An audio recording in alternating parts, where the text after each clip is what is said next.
上一期说到，我之所以会到新山市郊的伊斯干达公主城，主要目的就是拜访马来西亚，甚至是全世界争议最大的房地产项目——新山碧桂园森林城市。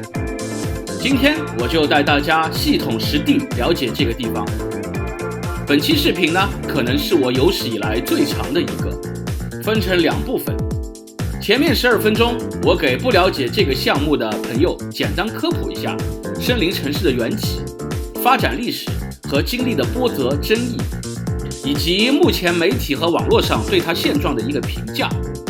后半部分嘞，就是从第12分钟开始，是我亲自驾摩托前往森林城市实地进行考察拍摄的画面，长达20多分钟的第一视角和无人机拍摄，为您展示2024年一个普通的工作日里，这个庞大神奇甚至有点神秘的巨型住宅区里的景观和日常。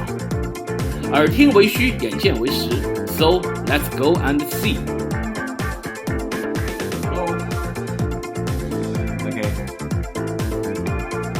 朋友带给我的日本清酒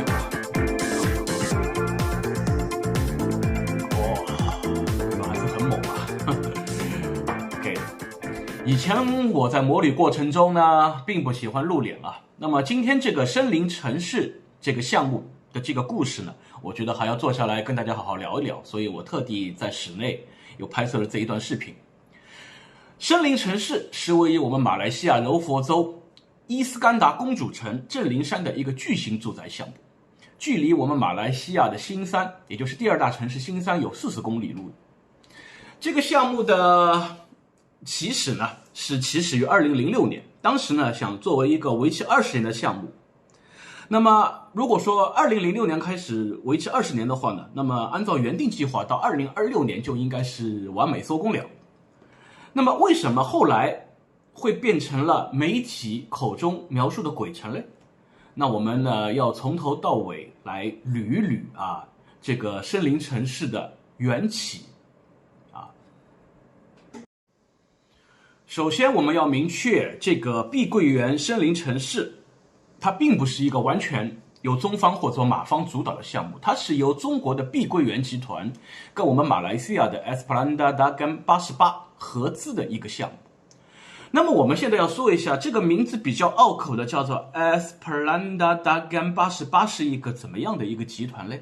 它其中有1/3的股份呢是我们柔佛州政府的，那么剩下的2/3里呢，还有很大一部分它的持股呢是来自于我们柔佛州的王室的，所以可以理解成这个 Esplanada Dagan 用我们中国人的话，它可以是一个国企了。OK， 那么碧桂园呢，又是中国非常大的一个房产建设公司。OK， 那我们了解了它的缘起之后呢，我们来就说一下它的历史。首先2006年该项目初步立项并启动。2016年呢，碧桂园城市森林在马来西亚柔佛州举办开放盛典。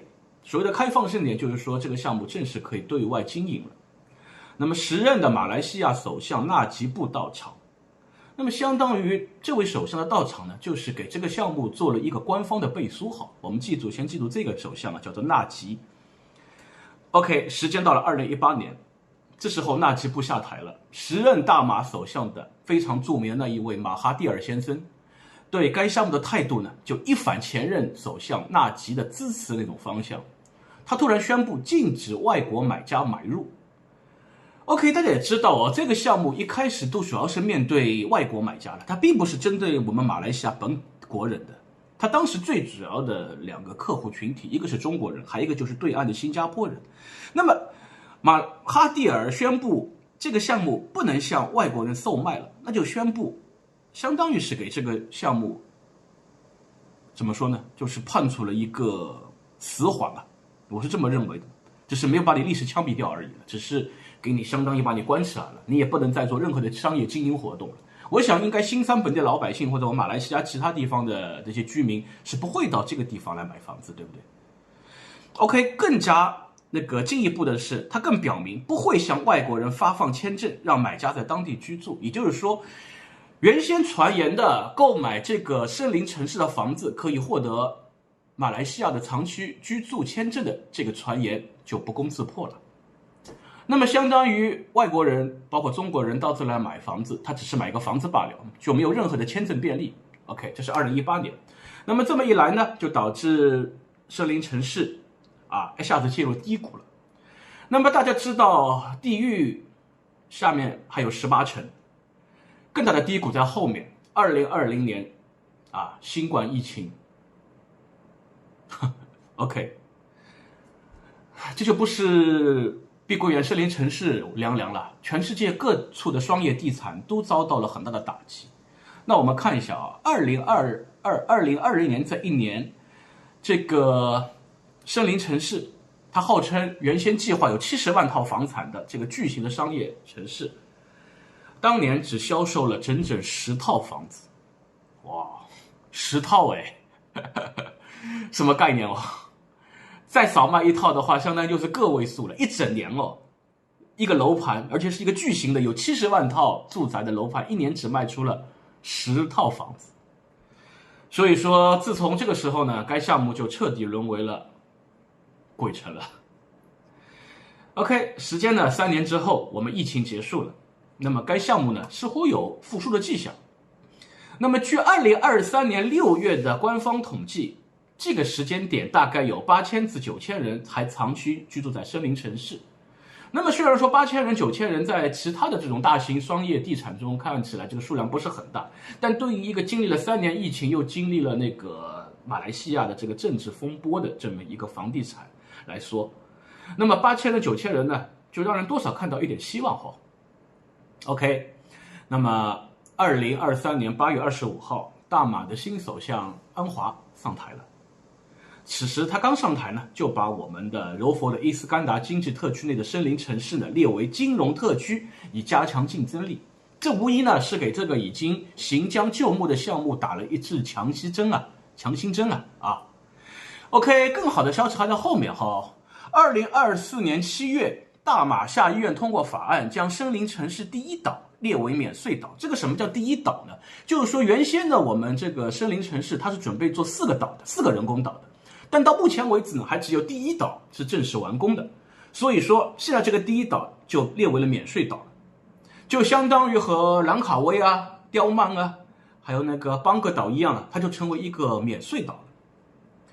那么同时呢，还有传言说，我们新版的马来西亚第2家园的申请的等级里边，除了那个白银黄金白金3个等级之外，又多了一个额外的比较亲民的一个选项，就是所谓的经济特区等级。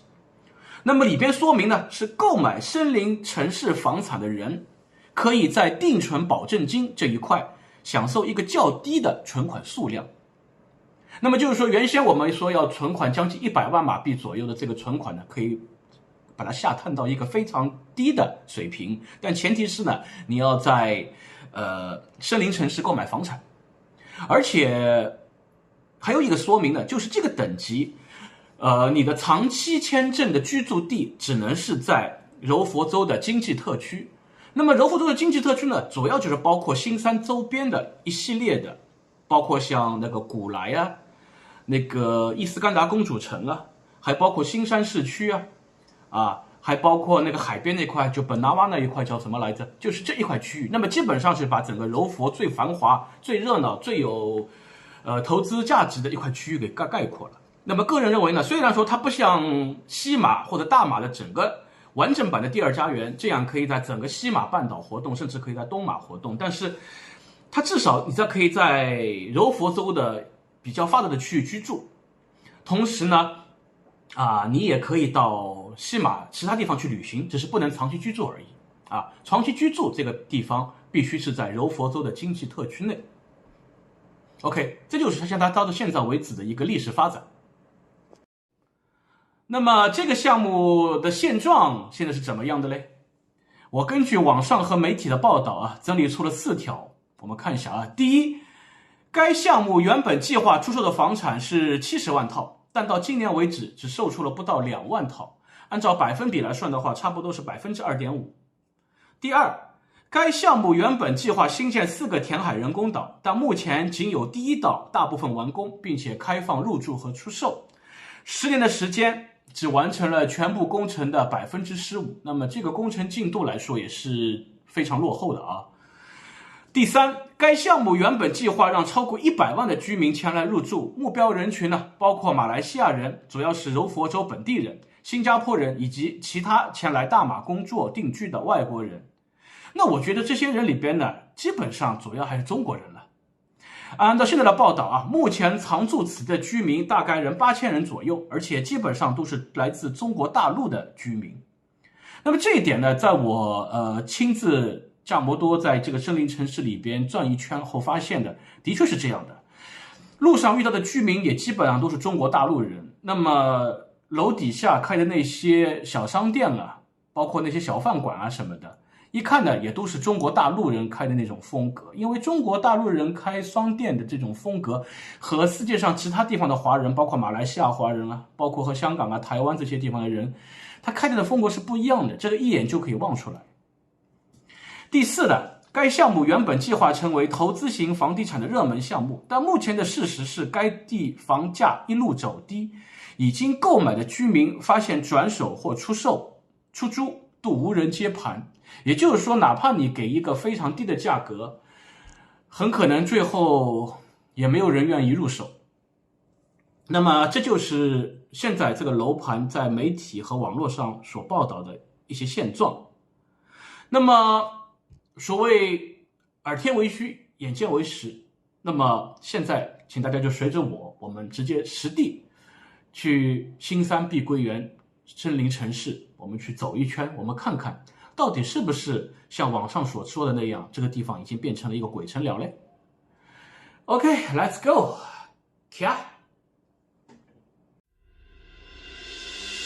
离开了伊斯干达公主城的行政中心，我往森林城市的方向前进，这大概还有15分钟的路程。一路上的建筑和路面都非常新，建设的也都算是精致大气。不一会儿，地平线的尽头浮现出一堆壮观的巨型建筑群，我知道，著名的新山碧桂园森林城市到了。这个通往城市里的路好像还在维修整理中。OK， 到这里开始的路就变好了。近看还是挺壮观的嘛。刚到这个巨型的住宅区，给我留下深刻第一印象的并不是它的建筑和道路，而是路两旁密度非常高，设计种植的非常美观的绿化带，所以它自称为森林城市也算是名副其实了。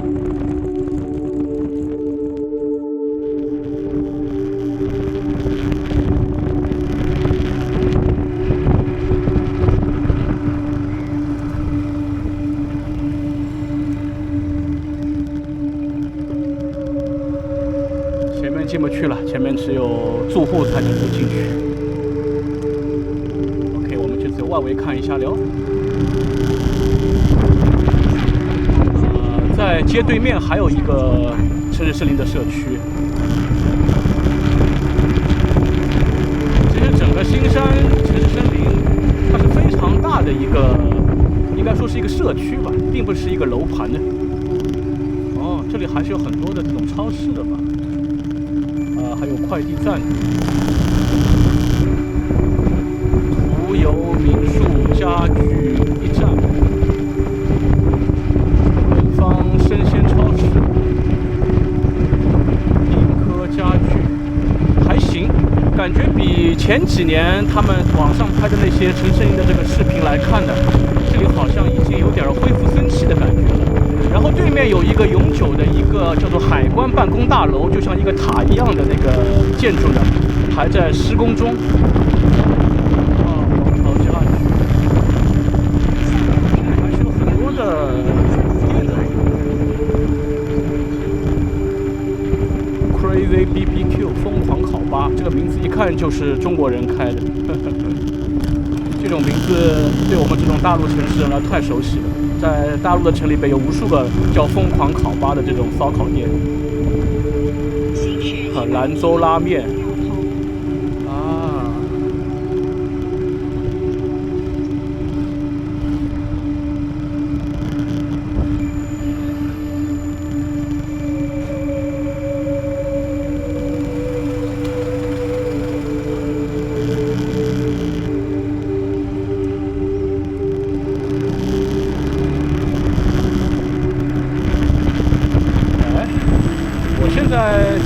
是不是到了他们那个森林城市花园的那个 condo 的内部了？感觉好像门口的 security 保安先生也没有问我是不是这个住户嘛。那没事儿，我们就进来参观一下吧。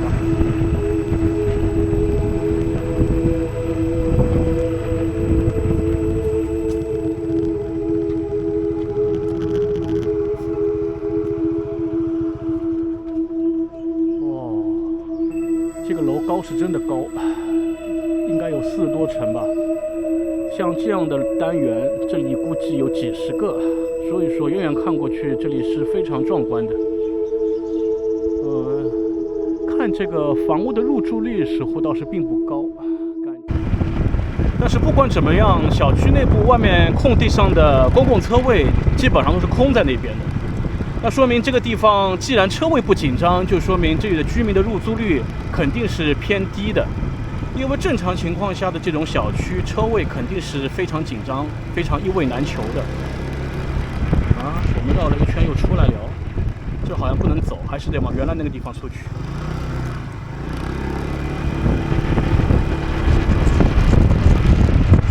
整体感觉这个城市森林呢，虽然说现在感觉有一些复苏的状态，但是整体的入住率跟人气呢还是不是很高，跟槟城那些 condo， 包括像新三城市里边市中心那些 condo 比起来的，这个地方还是比较人烟稀少哈。但是人烟稀少的感觉呢，其实让这个地方的感觉非常的清静。我在网上也看到这里的民宿，大概一个3个卧室的100多平方米的那个套房的一个晚上，折合人民币也就200多块钱一晚上。因为这个城市森林对面就是新加坡和柔佛之间的海峡。如果要是有人到新三这里来旅游的话呢，在城市森林的民宿住个一晚上，其实也是蛮不错的，我觉得至少很划算。200多块钱，你可以让一家4、5个人住在这里边。整体的环境还是非常不错的，比想象中跟传说中要好很多。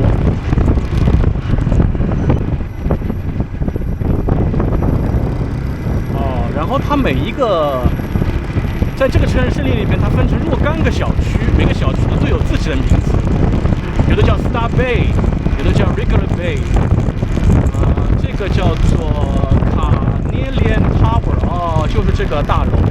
这个大楼呢，并不是给居民居住的，它好像是一个综合办公体。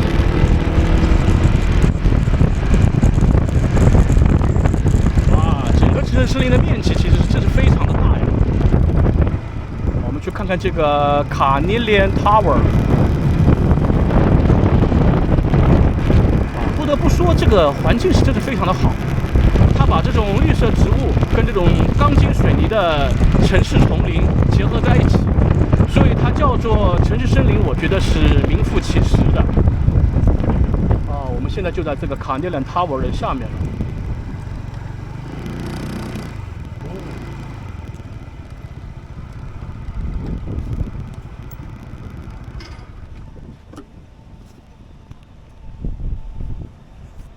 哇，真的好高啊！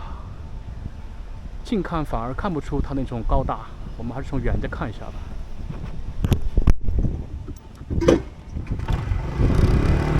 看整个 tower 里边，这里综合体好像都没有开业，估计这个 tower 里边如果作为办公楼的话，估计里边应该也没有多少商家会入住吧。门口只见到有一个保安在站岗而已。突然觉得，如果说哪怕你到新山来玩，在这个 Forest City 里边逛逛，就当是逛公园嘛，我觉得也是挺不错的。哎呦，这里还有一个迷宫入口线路 Amazing Park， 可千万别把我给兜进去了啊！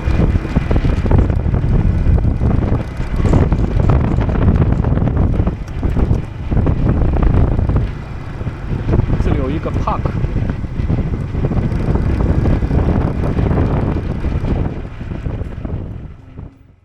我所看到的，首先我可以肯定它居住环境不错，真正的海景住宅。而且内部的安保、清洁、物业、销售，甚至公共交通等工作都在正常良好的进行。那么现在再说它是鬼城呢，多少有点过分了。整个区域的绿化和远景呢做得也不错，环境非常安静，适合喜欢清静的人。但是我想到了晚上，这可能会变成一个很多人害怕的因素，因为太过孤独无聊。虽然楼房建设得很气派很漂亮，也践行了垂直绿化的新型概念，但因为整个区域太过庞大，楼层的密度和高度都非常高，可能真正的入住体验并不会太好。最后一个问题呢，离新山市中心太远，没有公共交通，只能自驾。我骑摩托车从新山过来大概要1个多小时，还是在不堵车的情况下。虽然没有通往外界的公共交通，但是在整个小区内部呢，它却有一个内部的小巴士在运行。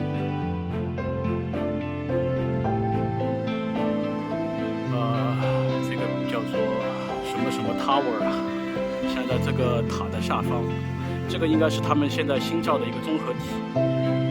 在这个 Tower 下面还有一个沙滩，沙滩对面的海对面呢就是新加坡。其实这个地方地理位置是蛮好的，它接近那个马辛蒂尔通道。那当时呢，因为一些经济跟政治上的一些牵扯呢，导致这个城市呢，没有很好的发展起来。其实也不应该说是一个城市了，这只是一个我们中国人说叫做生活小区而已了，或者说一个社区而已。其实当时是在最好的时间没有好好的发展，现在其实错过了发展红利了已经。Anyway， 它现在我觉得多少还是在恢复生气，很多停工的项目现在又开始恢复建造了，多少也算是好事情吧。虽然说碧桂园这个公司，它的经济状况如何跟我也没有多大关系，但是无论怎么样，花了这么大精力造的一个楼盘，这么大的一个建筑综合体，我不希望它就此被浪费掉，还是应该物尽其用吧。我觉得这个森林城市最大的亮点呢，就是这个周边的环境跟它的整个景观设计呢，真的非常不错。在这个社区里边漫步也好，驾车也好呢，有一种感觉在海滨的公园里边游玩的感觉哈，并不像是一个纯粹的生活社区。你看这里还有沙滩，沙滩上还有塘屿啊，都是公共的，可以免费给游客或者说居民使用的。但我觉得现在这个森林城市最大的问题呢，就是它的配套没有跟上。它周边呢没有大型的 shopping mall， 也没有那种超市、罢市也没有医院，也更加没有那种帕萨呀，更加没有那种美食档啊。学校的话呢，我刚才在入口看到说有一个国际学校正在建设中，应该也是马上就可以启用了。OK， 那么小孩子上学的问题算是解决了哈。但是其他的配套设施呢，还是比较欠缺了。如果说这些配套设施可以跟上的话呢，我觉得这个地方呢，也真的不失为一个来定居或者说来常住一段时间的好地方了。希望碧桂园也好，或者城市森林也好，可以赶紧把这些搞起来，让这个项目呢重新焕发生机哈。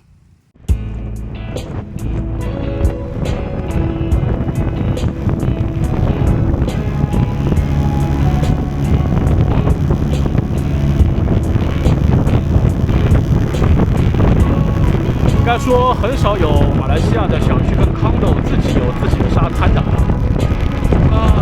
城市森林比想象中好很多。因为网上呢有一些传言也好，一些视频也好，就把这个地方给妖魔化，就感觉这里已经是一个不适合人类居住，搞得像是伤势围城一样的地方。其实并不是这样啊，现在整体来说这个地方还是很漂亮很干净，同时也很整洁的一个地方。唯一的问题呢，就是我说的这样，就是人气入住率还是不高，同时呢，那些相应的社区配套呢也没有跟上。给他们一点时间了，说不定以后这个地方就会变得非常热闹，非常生机勃勃喽。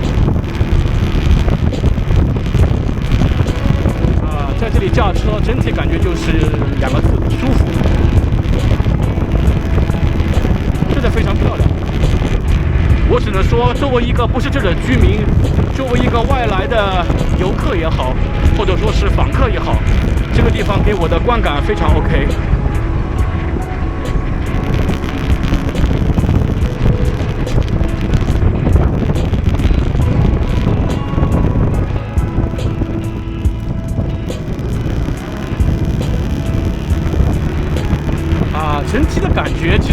赛博朋克的，有一种非常未来都市的感觉。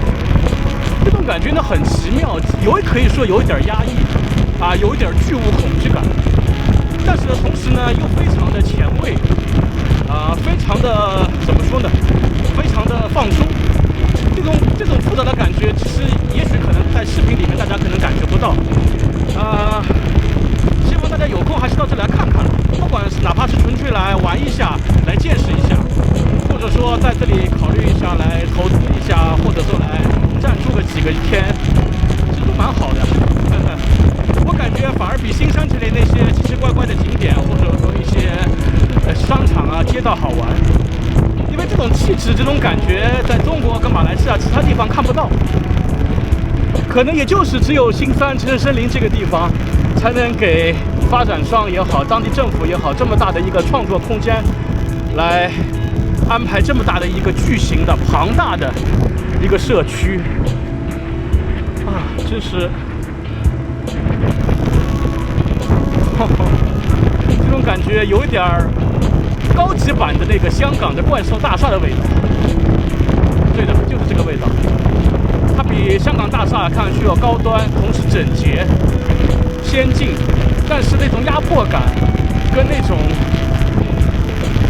叫怎么说，天地不仁以万物为周狗的这种气质，我觉得还是很像的。我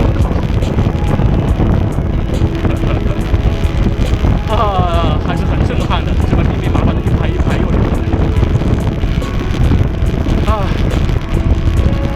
人类在自己建造的这个居所面前，活活把自己衬托得非常渺小，这种感觉也是非常的奇妙，非常的有一点诡异。Magnificent and wild， 真的非常有趣。好，我们再到边上的这个小商场看一下，这里有一个双叶社区。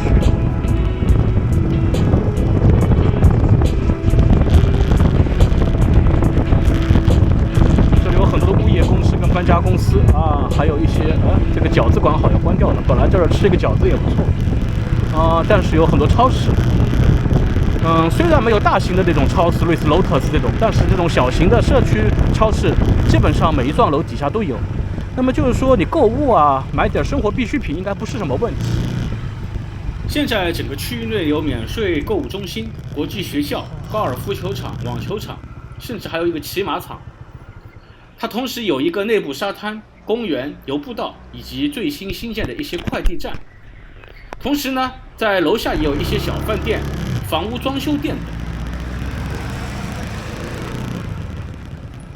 同样的，这里的物流应该还可以，因为在这个地方我就看到了好几个 JT Express， 就是我们中国的极兔快递的营业点。我想你在网上购买点东西，像在 Lazada、Shopee 上买点东西，应该问题不大了。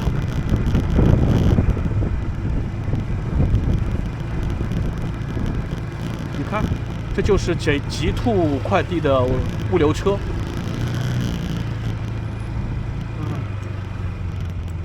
而且每个入口前都有 security， 有保安在值站岗，安全应该也不是问题。不知道这个房价现在怎么样，搞得我现在对杜对的这儿的房价有点兴趣了。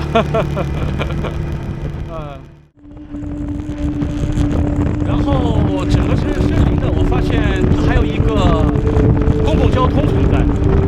它的路边呢，就经常会出现1、2个小的巴士站，然后呢，也有居民在等车。然后我看了一下，问了一下呢，这个地方呢，其实是有他们内部的公共小巴士存在的，就是可以从tower 从一个 tower 到另一个 tower。这里我们又回到了一开始的那个 Skyview Bay 了，就是我们第一个看到的那个 tower。OK。我们现在可以回去了。Welcome home. Okay, but it's not my home.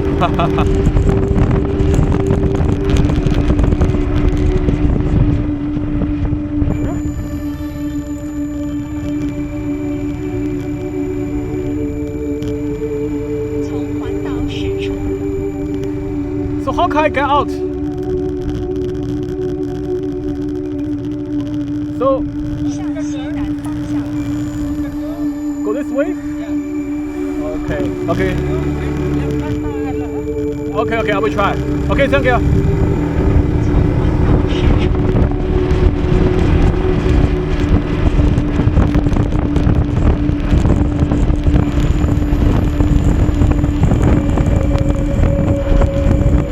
绕了一圈又绕回来了。哎呀，这个地方的内部道路真的跟迷宫一样。你看，这就是我说的小巴士站。他们这里可能真的需要内部的公共交通。如果光是靠普通的居民靠走啊什么的，真的不行。那么也不是每个居民都会驾车会驾摩托的，所以说我觉得他们这个内部的公共交通可能真的是需要的，也并不只是一个摆设或者一个噱头而已。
后来我想到，整个小区只留了一个出入口的原因，是现在大马政府将整个森林城市列为了免税岛。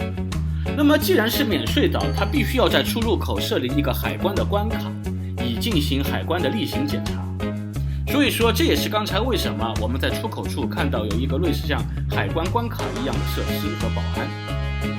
OK， 在我离开之前，我说一下个人对这个地方未来的一些展望。这只是我个人的一些不成熟的想法。首先，大马新首相安华上任后呢，对该项目可谓是打开绿灯，推出了一系列的利好措施，尤其是后面说到可能还会和第二家园签证绑定这个。第二呢，在大马的投资方里有柔佛州苏丹王室参与，而今年呢，苏丹王呢又当上了大马的国家元首，不可能会坐视他一手参与的这个项目的惨淡收场。然后第三点，大马的经济发展在疫情后的成绩，在整个亚洲地区都算是比较良好。那么好的经济大环境是不是会激励再次开发和投资的热情呢？反观中国这边的开发商碧桂园呢，倒反而陷入了财务和经营危机。当然了，如今房地产业普遍不景气，这也算正常。他们能否恢复元气，还是沦为下一个恒大，这就不可而知了。最后我想说，这个地方经历了这几年的困苦，该项目的价格和租金呢，已经掉到一个很难再下探的位置了。